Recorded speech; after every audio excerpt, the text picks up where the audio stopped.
ఎవరు ఎవరికి తోడవుతారో, ఎప్పుడెందుకు విడిపోతారో, మమతను కాదని వెళతారు, మనసే చాలని ఉంటారు. ఎవ్వరి పయనం ఎందాకో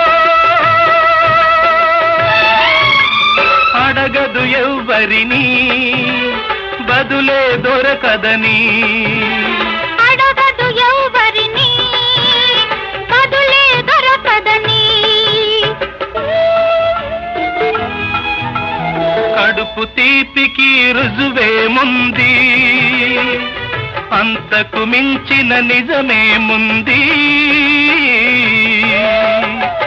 కాయే చిట్టుకు బరువైతే చిట్టును భూమి మోస్తుందా?